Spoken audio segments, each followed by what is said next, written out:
All right, so today I would like to talk about momentum. Okay, so it goes back to what kind of trader you are. Are you a swing trader? Are you a scalper? Like, what are you?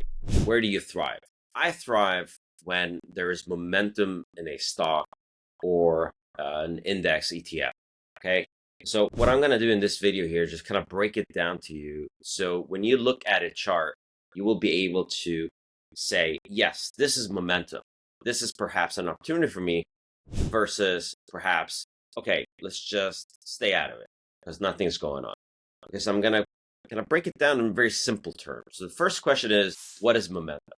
So momentum for me is when you have velocity of a move and the strength of the move directionally going either up or down. Okay, so you can have momentum to the upside, you can have momentum to the downside. If it goes to the upside, you're looking for higher lows, higher highs, right?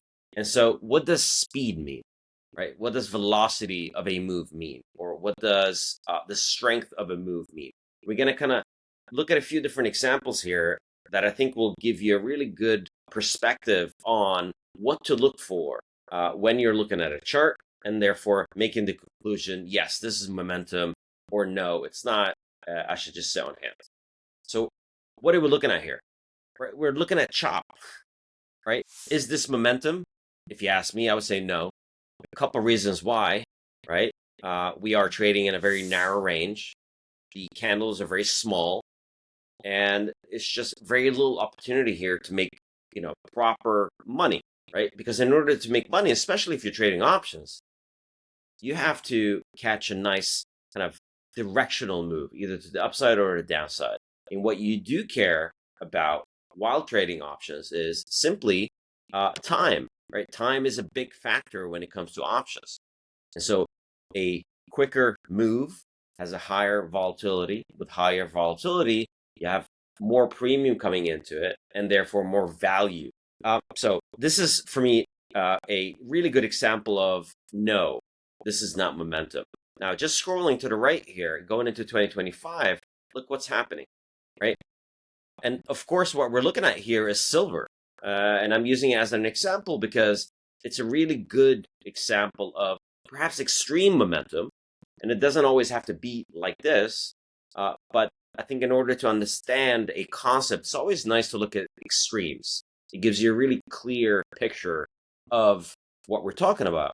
Now, with all of that said, I think it's important to also understand that reality could be slightly different from what we're looking at here. So, as we move forward here, we're going to look at extreme cases of momentum, and we're going to talk about some of the characteristics within. Now, is this momentum? Yes, it is. Why is it? Well, for me, the reason why this is momentum is simply candles are very big. We have this very sharp angular move directionally up. So the momentum is to the upside. And each day we close higher than the previous day. Not always, but most cases. The lows are getting higher, higher, and higher. And if you look at the volume, you have increased volume as this move moves higher. So all of those are characteristics for a really good momentum move to the upside. We can flip this to the downside, and it's just as good. So another good example of this would be SNDK, right? Look at this move in SNDK. And remember, SNDK is it's not a very old stock, right? Not too long ago, this was trading around $30. And this one is now, today, trading around $511 per share, right? That is an extreme move that often results in a blow off top that then becomes momentum to the downside. But for now, SNDK here is momentum to the upside, right? We are looking at the weekly chart here, and this is what it looks, right? And as you can see, each week breaks the previous week high and makes a new high. And each low of that week gets higher, higher, and higher, right? That is momentum. That is very aggressive momentum. There's also a different kind of concept here that I've talked about in the past, and that it's what we call the one-time framing framework. One-time framing, just like momentum, upside or downside. Now, in this case, it's obviously upside. And so when you get this continuation pattern to the upside, It's simply one-time framing up. And so one-time framing is a really good framework to apply to momentum, because what it does, it allows you to stay on the right side of the trade. And so simply, it allows you not to short into strength and get run over. And so one-time framing is perhaps a little more of an advanced strategy or approach. It's not something that many talk about, but it's something that I do apply a lot to my trading.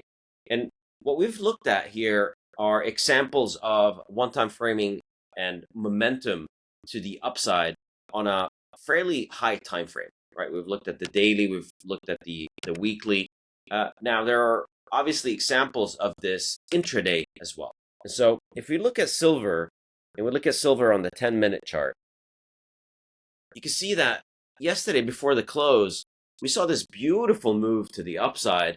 And then eventually, as we got closer and closer to the end of the day, we saw this really nice kind of expansive move intraday. And so is this momentum or is it not? Well, of course it is, right? It's momentum to the upside. And this was sparked by a catalyst, which is almost always the case when you have these momentum moves. They're always attached to some sort of catalyst. Okay, it could be earnings, it could be a very positive or negative headline, it could be that there's a narrative or a theme, which we are currently having here with silver and memory, thinking about SNDK, MU, and so on. So look at MU here, for example, right? MU on the daily looks like this, right? Is this momentum or is this not momentum? Of course, it's momentum to the upside.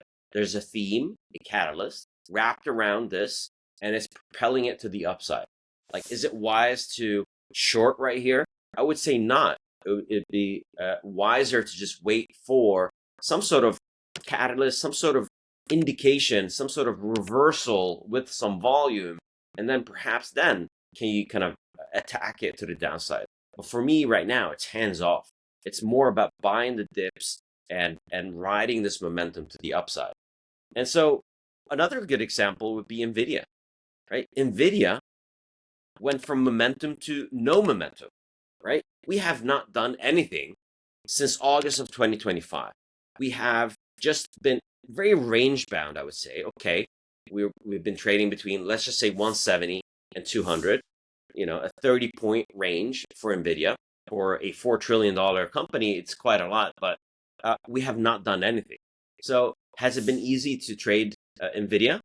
Or maybe it's been easier or better, smarter to assess the momentum other places and write that as a day trader or even a swing trader, right? I would say that NVIDIA has been a harder candidate to trade, and it's been wiser or better, more profitable to focus in other places like the metals, silver, gold, etc., or the memory, SNDK, MU, WDC, STX, any of those stocks. And so no momentum to momentum, right? And so went from momentum to no momentum, and more kind of aggressive momentum to the upside, very kind of reminiscent of SNDK. And we're gonna put on the weekly here to take a look, right? It was this move over here in April, from April lows to new all-time highs. Another one was obviously this January 24 move higher, right? This was, the infancy, I would say, of the AI trade, quite literally. So what I would say here is that NVIDIA has, in just a couple years, since October, end of December of 2022 till now, we've, moved from about 15 bucks to almost $200, right? So are we in a period of momentum? I would say no. We are in a period of compression, which could lead to momentum. And so that is very important. And also, as always, another kind of side concept here, or fundamental concept when it comes to the market, right? Market moves in two ways, right? You either have a trend move, or you're in balance or in a range bound kind of price action. And so NVIDIA is in a range-bound price action right now. Wait for that break, and then perhaps you'll see that momentum. So just to kind of wrap everything up here, there are, what is momentum? Momentum is when a stock or an index or any other instrument moves with velocity and volume in a fairly aggressive move. It doesn't have to require this aggressive nature of it, but it often does result in an aggressive move bidirectionally, either up or down. Okay. The way the candles look can give you an indication of if there is momentum. And so what we're looking at here are the body size of each candle, each day or each week or each 10-minute candle, right? The larger the candle is, the wider the range is, the more momentum there is. And then what I would also say is that, a catalyst is very important. So when there is a catalyst, you look for that succeeding kind of momentum that will filter through. And it's up to you as the trader to be able to decipher the catalyst, earnings, news, theme-based, narrative-based, and trade it on a, swing basis, which would have been great if you traded silver last few months, or SNDK or MU, or you can also trade it intraday, right? So if there's a headline, wait for those 10-minute candles or 5-minute candles.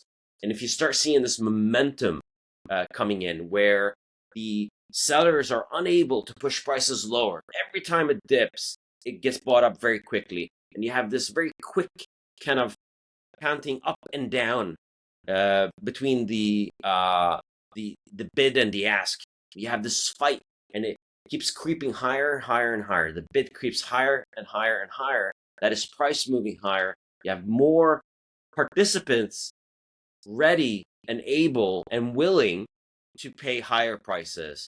And when you see that kind of energy coming in, that is momentum. That is where there's opportunity.